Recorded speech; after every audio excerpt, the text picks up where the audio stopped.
we're starting? Yes. Okay. So, as I said, I assure you many people will have done mine. That's how it's been going most times. I get to get far away from Perth. Yeah, that's right.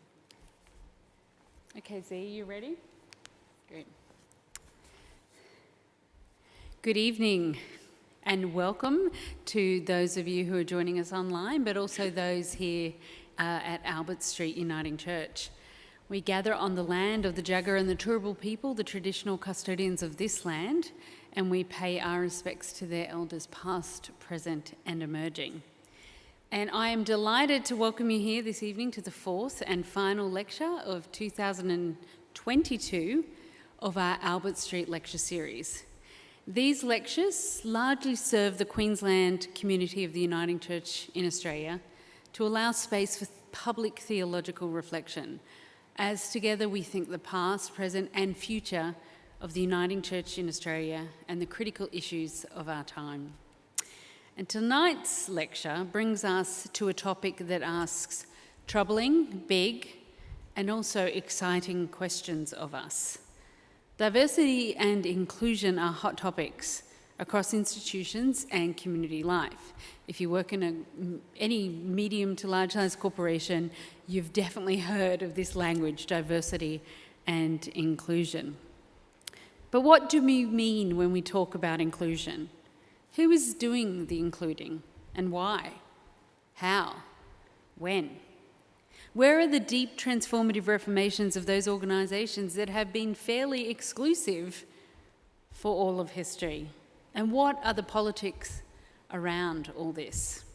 With this in mind, it's my pleasure to introduce to you this evening our guest speaker, the Reverend Dr. Katalina Tahaafe-Williams. When we first invited Katalina to deliver an Albert Street lecture series last year, she was just coming to the end of her second year in the Northern Synod and Pilgrim Presbytery as social justice consultant and minister of the word for Nightcliff Uniting Church in Darwin. Prior to Darwin, she had been living in Geneva, Switzerland, working for the World Council of Churches as executive staff in mission and evangelism, with a portfolio that included migration and refugees, the Global Ecumenical Indigenous Program, racial justice and multicultural ministry.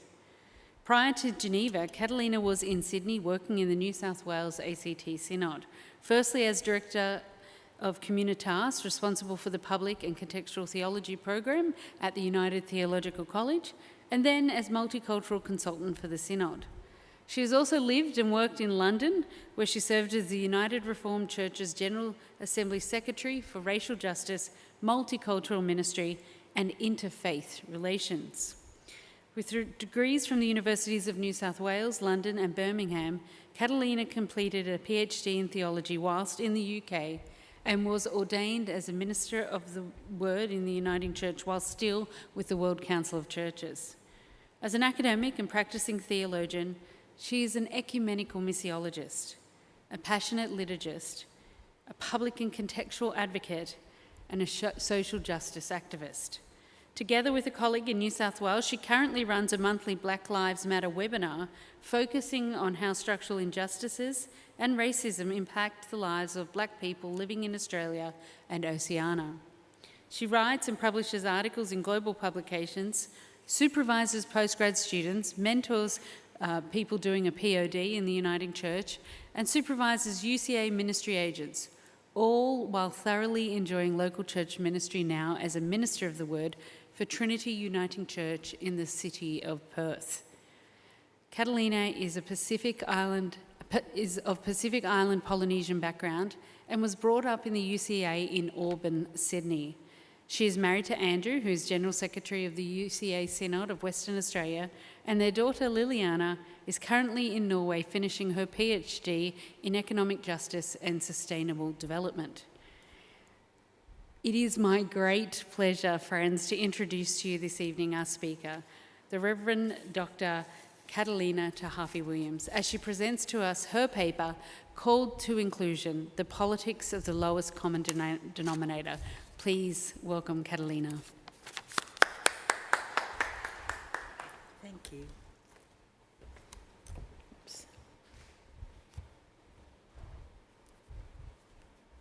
Thank you so much, Janice.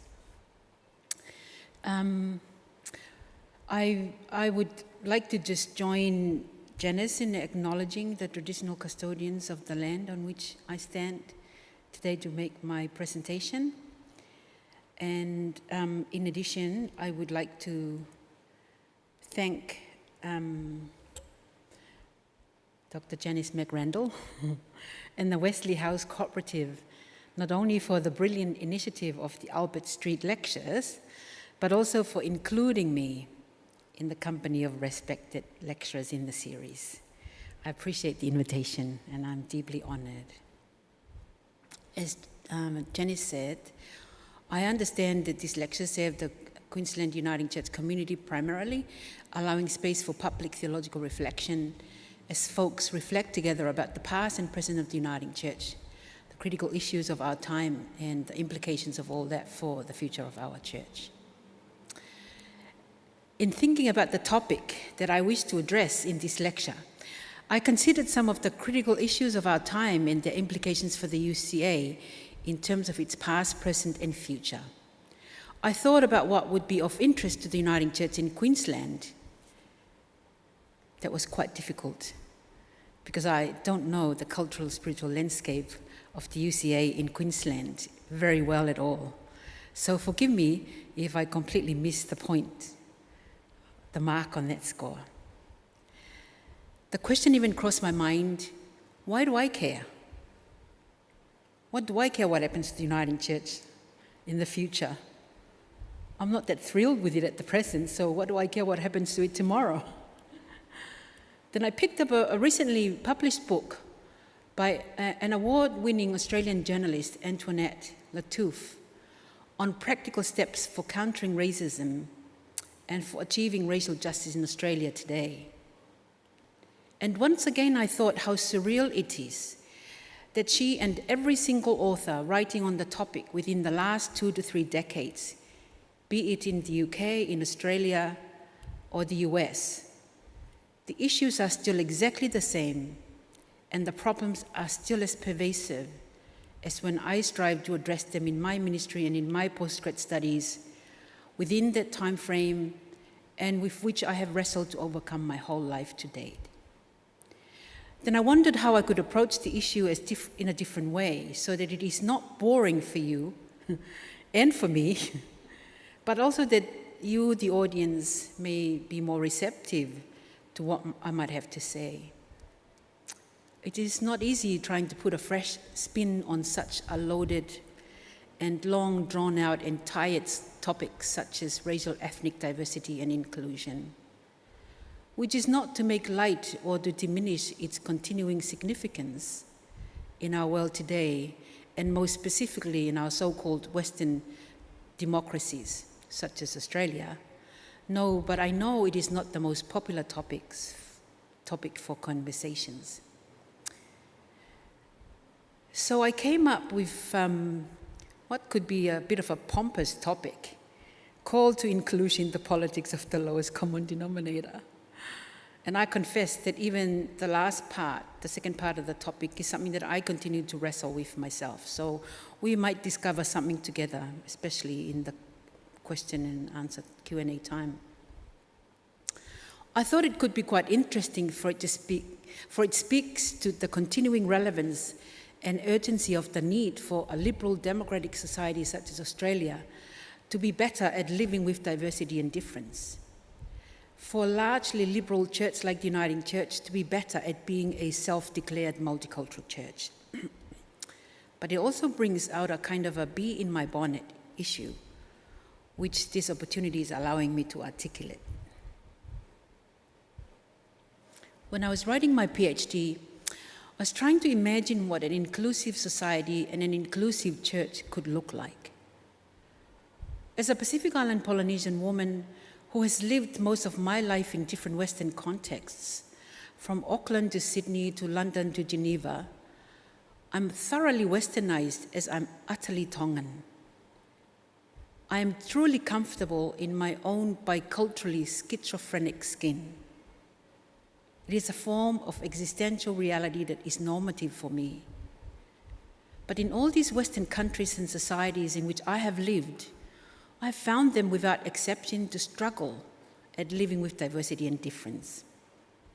And most of them declare proudly their multicultural nature, of course. While it is true that on the face of it, they are multicultural, for their populations are culturally and racial ethnically diverse, their social-political realities and practices do not reflect that diversity. The church is a microcosm of that bigger reality. This was the case over 20, 30 years ago. It is sadly still the case today. And so I continue to try to imagine what an inclusive society and church could look like. Such imaginings have been the driving motivations in my academic life, my social political activism, and in my ministry both as a lay and ordained woman. Of course, in the ideal world, to speak of inclusive society and church, one truly imagines human difference in all its specificities. But as a colored woman with various labels owned or imposed, I have had to make the conscious choice to prioritize racial ethnic difference when I speak about the inclusive society or church. Doesn't mean that I forget about the other categories of difference. It is that I am convinced that racial ethnic barriers are the most difficult to overcome, both by the members of the dominant culture and the minority ethnic groups. In my PhD, I argue that the legacy of racial ethnically exclusive societies was the legacy of the European Enlightenment. My point is that Western democratic societies like Australia continue to struggle to overcome racial ethnic barriers because the shaping influence of the European Enlightenment continues to hold sway in the Western world today. 17th and 18th century Europe was a period driven by radical, revolutionary political thinking and was defined by an intellectual mood of optimism regarding the potential of the human individual and its capacity for rational thinking. But from Rousseau's Social Contract to Paine's The Rights of Man to Hume's treatise on human nature, the human individual was synonymous with the male, white, middle class, and racial differences was considered to be innate and biologically determined. Luminaries such as Descartes, Kant, and Hegel were instrumental in codifying and institutionalizing both the scientific and popular European perceptions of the human race, whereby the cultural and racial superiority of white Europeans were systematized and institutionalized. At the same time, non-whites and non-Europeans were characterized as unreasoned and savage. For these white European political and intellectual reformers, the high ideals of freedom and equality were the natural rights of humans that look like them, but not of those non-white, non-European others. Skin color was a marker for the human and non-human, so that white meant human and rational, and black meant irrational and non-human. That form of racism, and specifically color racism, continues to be pervasive in the West, and yes, right here in Australia today. Latouche, in her book, discusses in graphic details how in the Australian society of 2022, that form of racism continued to exist unabated. She discusses how a common phrase from our politicians today is that Australia is the most successful multicultural country in the world. But she cites current academic studies that show Australia not to be the egalitarian society it proclaims itself to be, but rather a society governed by an unwritten social hierarchy. Such studies show that power and control in Australian institutions, industries, and public life, and I would add in the church, are in the hands of four characteristics of people. These four characteristics of people are those of the Judeo-Christian religion, those of Anglo-Celtic ancestry, those of the male gender, and those of Eurocentric ideology, or who hold to Eurocentric ideology. The studies highlight the fact that when we talk about multicultural Australia, we're referring more to numerical presence than to actual policies, legislation, and frameworks that will go a long way to creating the inclusive Australian society. She documents how in a country where 1 in 5 people are persons who speak a language other than English, in ASX 200 companies, federal government posts, university departments, and the legal justice system, 95% of the most senior posts are held by persons of Anglo-Celtic or European backgrounds, 5% by non-European folks, and less than 1% by Indigenous people. Latoufe therefore suggests that Australia is not so much a democracy as an ethnocracy. An ethnocracy is where a single ethnic or religious group dominates the courts, the media, and social institutions, and uses this power to maintain the control and dominance, the power to influence and change agendas, and to make decisions that influence and shape the society, including race relations. It is power that those who have it use it in politics, in the media, and in big business. On several of these areas, Australia has far less diversity than comparative countries such as Canada, the US, and the UK. She argues that when it comes to inclusion, Australia has a long way to go in removing barriers that have been ascribed to people based on their racial ethnic background. And if you are Black, Asian, or female, your chances of success in any of these areas mentioned are greatly reduced, no matter how hard you work or how skilled you are. A relatively recent development that has also contributed to perpetuating and maintaining a superficially multicultural society like Australia is the spreading of what is widely known as populist nationalism. Donald Trump's election as the US president has given this development not only a widely acceptable and high public profile, but has given permission for overt racism to be publicly exhibited without consequence. All studies have shown that the demographic makeup of populist nationalism is quite diverse. It is clear that in the case of Trump, a big chunk of those who espouse such populist nationalist views such as liberal democratic immigration policies allow too many migrant ethnics into Western countries and are changing the culture, politics, and indeed the whole fabric of the society, that it will be unrecognizable. Not surprisingly, studies show that attitudes to race, cultural change, and gender, more than economic worries, are the major underlying issues of concern for supporters of populist nationalism. White followers of populist political parties and leaders are convinced that their national identity and way of life will be destroyed by immigrants, and that whites are subjected to more discrimination than Blacks and other minority ethnic groups. Political commentators have called Trump's victory the victory of the ignorant and the uninformed.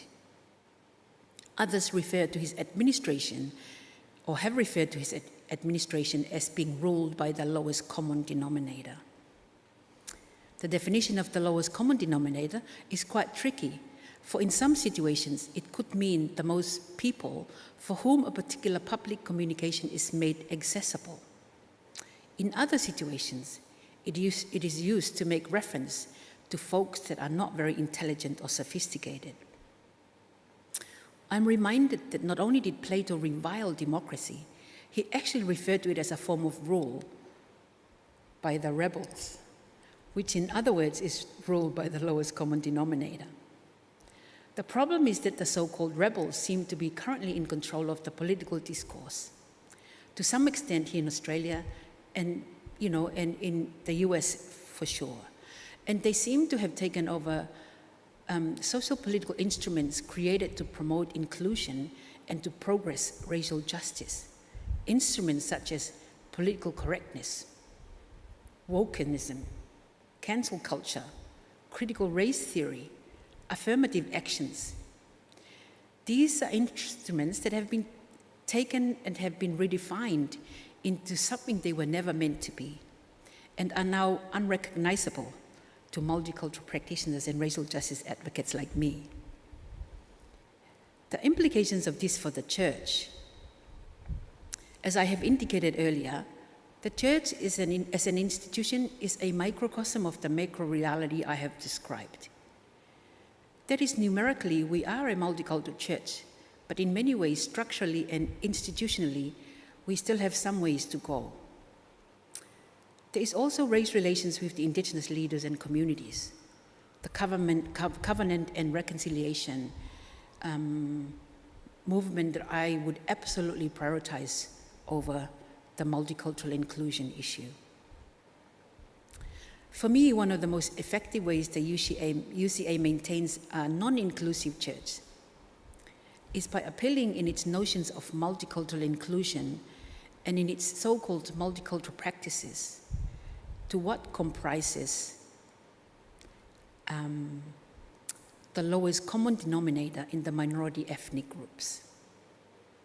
The church effectively creates a sort of an underclass of minorities that white gatekeepers find very accessible and pliable to help shape its idea of multicultural inclusion. Then there's the concept of model minority that Latouche describes as well-educated, capable and able minorities who work hard to challenge racial exclusion and who continue to make a difference in racial equality wherever they are. The model minority group are not so welcome by the white gatekeepers in the church because they are labeled as too difficult or too confrontational or too ambitious, as if that were a bad thing, or too threatening precisely because they are very competent. Those are kept at a distance and not called upon to be involved in governance, in key leadership roles, in committees, and in various critical ministry and mission areas in the life of the church. While at the same time, they push inexperienced and unqualified minorities into jobs and roles they are not ready for or are utterly unqualified for with very little or no experience. In that way, the white gatekeepers continue to maintain the power and the control in the life of the church. John F. Kennedy once said, "We do not seek the unanimity that comes to those who water down all issues to the lowest common denominator, or to those who conceal their differences behind fixed smiles, or to those who measure unity by standards of popularity and affections instead of trust and respect. We are bound to have differences and disappointments, and we are equally bound to bring them out into the open where they can be settled, or to respect each other's views when they cannot be settled." I imagine an inclusive multicultural church with that level of maturity as one that I want to be part of now and into the future. A church that is not afraid to say, with the West Wing's President Jed Bartlett, "It is not our job to appeal to the lowest common denominator, Doug. It is our job to raise it." Thank you very much.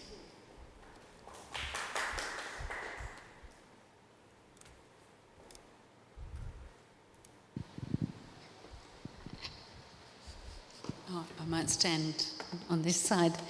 Thank you so much, Katalina. I have many thoughts. So this evening we will give an opportunity for questions from anyone from the audience, but we first thought we might open up with a bit of a back and forth between Katalina and I. And I definitely have written down some questions here. I wonder if you could just say a little bit more about this. This is really a very helpful idea, I think, to think about the way the leadership, power, authority in the Uniting Church has appealed to or sought out a proportion of multicultural community at this lowest common denominator, or kind of populism against. I wonder if you could say more about how you see that operating. Like, what are some of the ways in which power operates in the life of the Uniting Church to extract the lowest common denominator from multicultural communities? Is there anything more you would say about the kind of things that that you see or have observed in your many years working in this space in the life of the church? It's a bit tricky because, hard to talk about it without saying, specific things and names, or even, or groups or anything like that. But, I just have noticed, that there is this kind of development where partly because we are declining, of course, and when you look around for vibrancy and life in the church, it is found in migrant communities. Yes. And then when it comes to our institutions, be it theological education or whatever, there is such a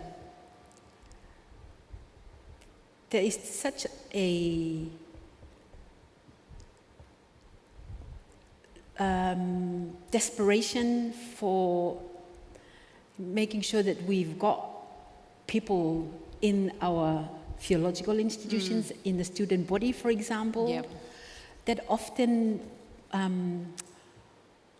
think the church fails to do the due diligence to make sure that we do have, there is a lower, so there's a kind lowering, of tokenism. We'll just put anybody in this. Lowering of, of any standard because we're desperate to get people in, So instead of like asking good questions about why aren't we getting high quality, diverse people? Okay. Yeah, that makes sense. So, that kind of development, but I also, observe and experience that it is much easier for what I call white gatekeepers, to connect or to access, the kind of audience that that would be, even in our minority ethnic communities, part of the lowest common denominator. And then people who have more things maybe to say and more experiences, and to participate in whether it's the discourse or actively involved in different aspects in the life of the church. Yes. I mean, it is interesting. I've got another question in a second, but it does make me think often at large Uniting Church events, the diverse people, who are the diverse people that are invited to speak, often it does seem tailored around the less threatening voices that exist within the, things are going to be said that make all us white people feel good about having that person speak. I wanted to ask you about this concept of an ethnocracy, which is really helpful. I thought that was a really helpful concept, and it made me reflect on the life of the Uniting Church in Queensland.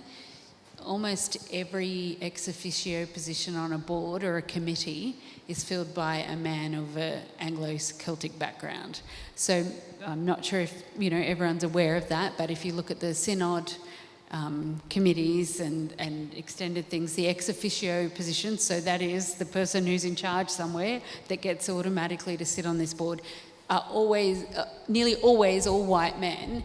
And then we do this thing where we say, and we're going to invite a diverse person. Is that something that, sometimes I wonder, is that a much more significant problem in Queensland, or is that something that you've been travelling around the life of the church for some time now? Do you see that throughout the Uniting Church? And would you describe the Uniting Church as an ethnocracy? I have seen it around the Uniting Church, and not just the Uniting Church. I think churches in Australia. I think all the institutions under the umbrella of a multicultural society all have that, that struggle. But in the church, it's extra difficult and complex because, as I said before, we are declining and we are aging. And then to find people, to be in those committees and councils is not always easy. Mind you, what you've said, may cause someone to question, so how come it's easy enough to find white middle-class men, But the problem for me from a multicultural perspective is that, the continuing tokenistic approach to finding representation from multicultural minority ethnic communities. Yep. You know, I understand how busy and how, you know, much, how demanding it is for people who are active in the life of the church to even have the responsibility of looking and finding the right people. But I often thought, I mean, and that's when I made this reference to the lowest common denominator issue, that there are, you know, people who are actually quite obvious, but they won't go to them because they, you know, and that's what Latoufe calls in her book, the model minority, Yep. who, you know, who are actually quite confident and competent and have, you know, worked hard in the areas of their lives, whether it's theology or any other, you know, area, to then be contributing, you know, in quality ways to the life and witness of the church, but are being labelled as something else. Troublemakers. Yeah. And are not actually approached. Yeah. You know, so I find that's... So do you think that means we have to learn to get comfortable with more difficult conversations, more challenging, you know, less groupthink and more challenge in our committees and boards and spaces where that's not seen as troublemaking but seen as a desirable effect of opening up and becoming more inclusive? Yeah, it just feels like a double standard where, you know, the very same kind of characteristics are okay in white men or white women even, but not necessarily in a, you know, coloured woman. And really, Latouf's research and recent studies show that in Australia, the most marginalised person is a coloured female. There's nothing more threatening than an angry black woman. No, sorry, not just a coloured female. It's a competent coloured female. You know, well-qualified, competent coloured female. That's a really interesting observation when you look at the leadership of churches and across. I'm going to see if there's any questions from the audience in a second, but one thing you said you've been working on and thinking about for a long time, what would an inclusive society and specifically church look like? Are there several things that you think are key to the answering that question? Several markers or characteristics that you keep coming back to? Yeah. Well, I guess, you know, the fact that I articulated what I've articulated today as a bee in my bonnet is something that I've experienced personally, and not in many other, like, because I've lived in different countries, you know, but I've experienced it more pronouncedly in the Uniting Church and not, you know, not anywhere else. You know, I guess I can call it fear and being threatened.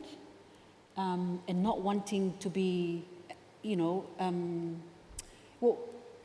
feeling defensive maybe, you know, to be, for someone like me to articulate what I see are the issues and to say, so what can we do about it?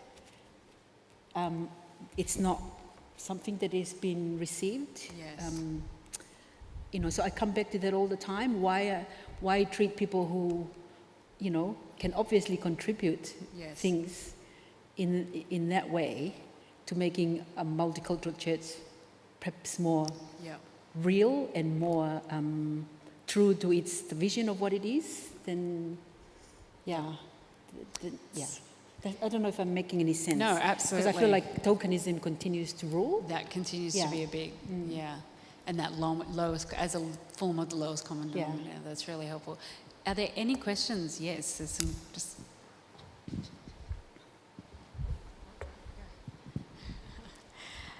Dr. Katalina, I really obviously resonate very deeply with your troubles with labelling and bias. Really, it's what you're speaking to.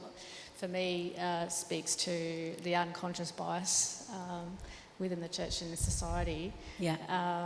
For my own experience within the church as well as society, I guess, you know, I certainly know in myself that if I were male, I would be labelled a genius, that I would be probably earmarked for leadership, mentored for greatness, but because I am what I am, I'm labelled too much and probably a pariah. So I certainly, really understand that. So what would be your blueprint? What would be your framework or your roadmap to eliminating that unconscious bias, or as you say, raising that lowest common denominator in the church that we love? Yeah. Well, my blueprint, I think I was trying to say in the closing statement, from J.F. Kennedy, like a mature church to me is a church that, I think that there is this bigger problem of we are not requiring the best of us or the best that we have to offer for the church of God, of Jesus Christ, because we are so caught up with this whole notion of egalitarianism, that we're all friends with God. And of course, I don't know if I'm making myself clear, but I have to be careful that I'm not being offensive either, But we need a church that is unapologetic about requiring quality in our gifts and our graces that we offer to the church. And I feel like, we're all too, insecure maybe to require that.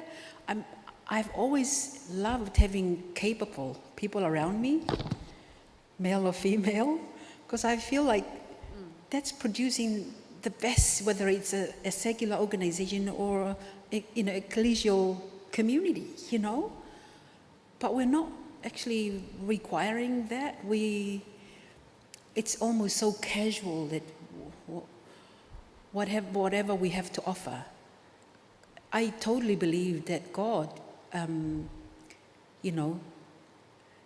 takes us as who we are, wherever we are. I believe that.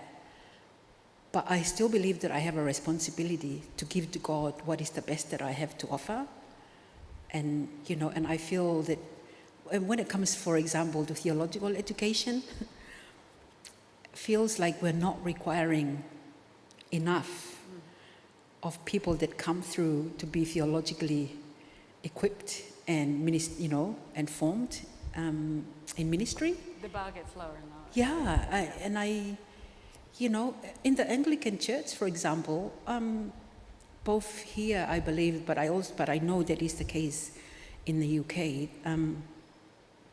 You're required to at least have the whole, education through schools right up to HSC level, and to have, passed in some quality of, a standard to be accepted into the theological institution. But we don't necessarily have that. And I know that there's the issue of elitism, that I need to be careful about. Yeah.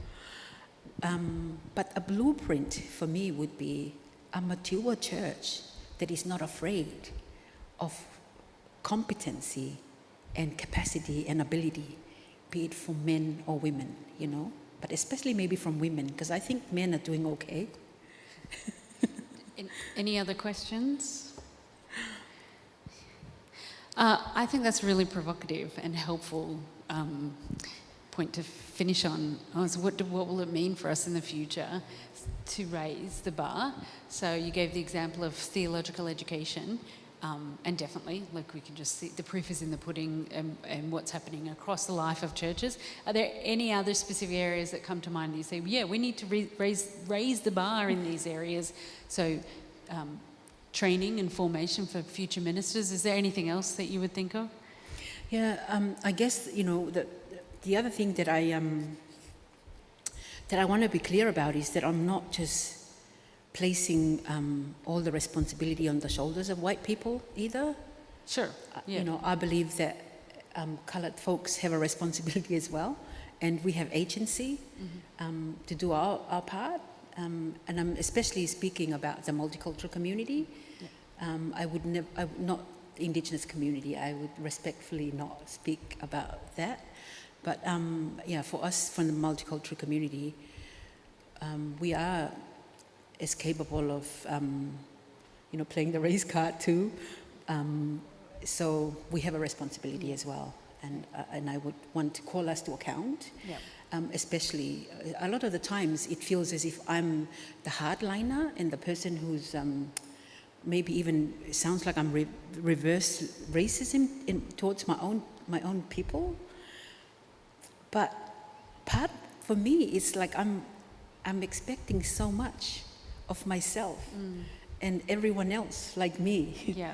And it just makes me very angry when I see that we're not working hard and doing what we need to do for our part. And I think it's the same with women's groups generally. Like just getting a woman on a board doesn't do anything if that's not the right competent. Yeah. So. Yeah.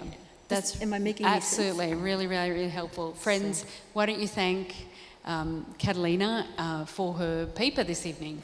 Thank you. Thank you. Thank you for coming. I'm just going to say a few things. Thank you. Thrilled with all 4 of the Albert Street lectures delivered this year. And I'm excited to share with you, and there's some of you here that have been coming along over the last 2 years, that planning is underway for the publication of all 8 lectures. So hopefully in the new year there'll be some information for you about that, and that's really exciting because we believe these are critical conversations, that we have to learn how to forge a space for them in the life of our synod, that we have to learn again how to listen well and theologically discern together with creativity and courage. So be on the lookout early next year when we announce our Albert Street Lecture Series for 2023. We'll be taking the lecture series on the road, so appearing at different Uniting Church locations throughout the Synod, and we're very excited about that. Let me finish this evening with words from the great womanist literary theorist Audre Lorde. I've come to believe over and over again that what is most important must be spoken, made verbal and shared, even at the risk of being bruised or misunderstood. May we continue to speak and listen with courage and hope, and ready to risk it all for a better future. Amen.